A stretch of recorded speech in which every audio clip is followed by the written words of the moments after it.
Analicemos ahora el proceso de ajuste, de estimación de los parámetros.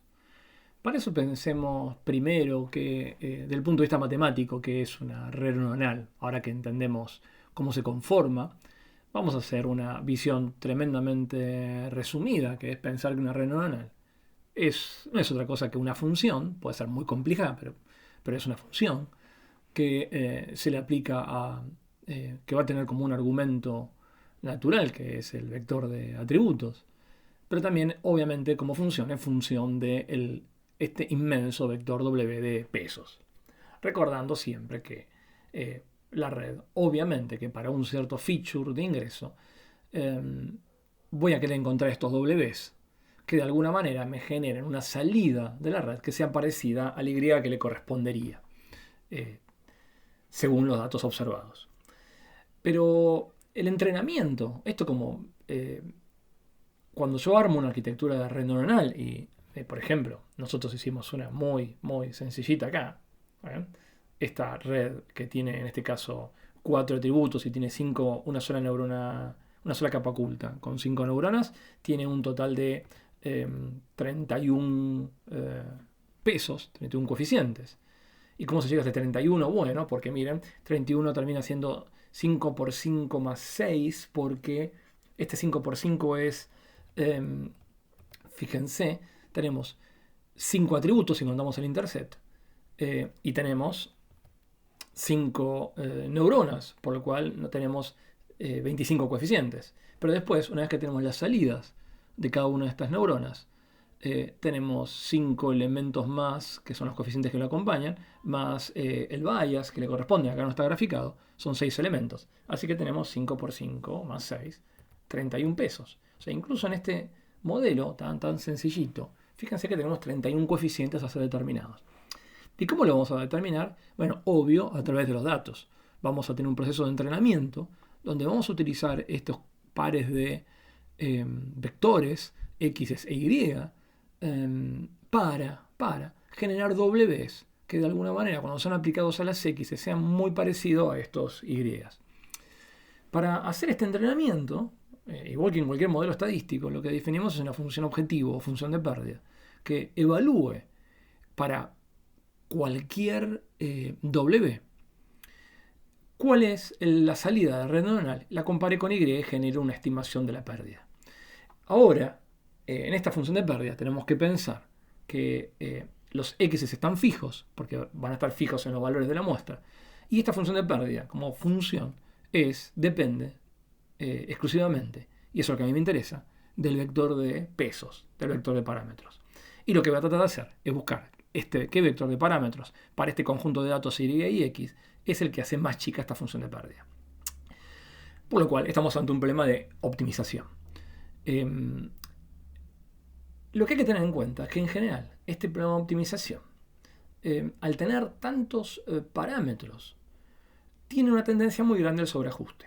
De hecho, es bastante fácil mostrar que estas redes, si yo tengo una cantidad de neuronas que es del mismo orden de magnitud que la cantidad de datos, es muy fácil llegar, por lo menos analíticamente, a una solución de interpolación, que claramente no es lo que uno quiere. Entonces, en general, a esta función de pérdida se la complementa con algún componente de penalización del estilo Rich. Entonces, lo que se hace, y eso es la función objetivo con la cual realmente se trabaja, es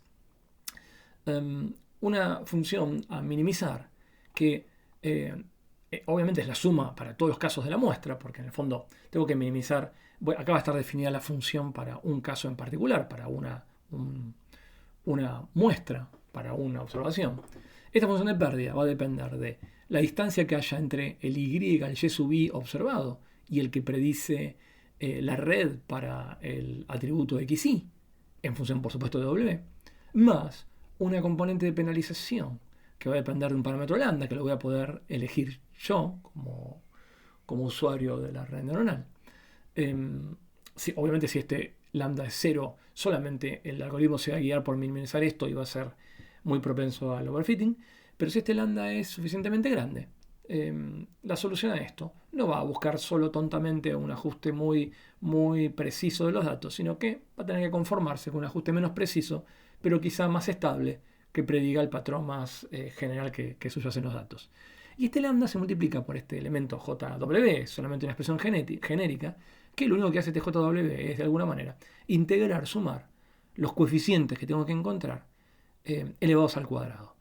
Ahí está este criterio de penalización, que es exactamente igual al mismo que el método estadístico conocido como Rich, se lo llama en la tecnología de redes neuronales weight decay, penalty.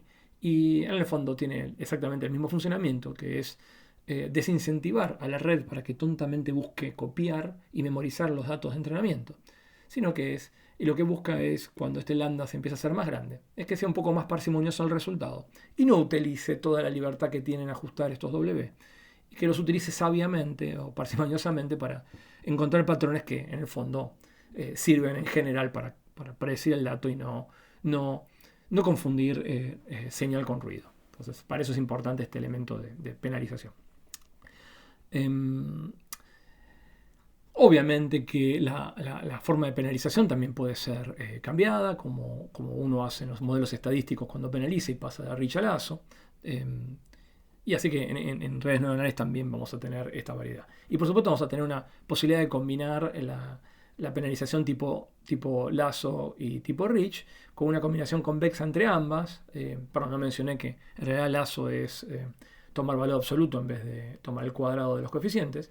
Y si tomo una combinación lineal de las dos penalizaciones, obtengo un método de regularización que se llama ElasticNet, que de alguna manera trata de conjugar lo mejor de estos dos approaches, tanto Rich como Lasso. Pero cerrando un poco este video, lo que tenemos que pensar es que en el fondo, y recapitulando, las redes neuronales son unas funciones que, si yo fijo la muestra, son funciones de este vector W. Y dado la función de pérdida, yo me las voy a ingeniar con esta penalización para buscar los W que minimicen esto. Y ahora, esto lo dejo para el próximo video, pero la pregunta que tenemos que hacer es cómo se hace para trabajar en espacios muy grandes, porque estos W suelen ser del orden de decenas, cientos o miles, incluso algunas redes neuronales llegan a tener millones de parámetros. ¿Cómo desarrollamos un método de optimización que se mueva en ese espacio tan grande y encuentre la solución de esta función?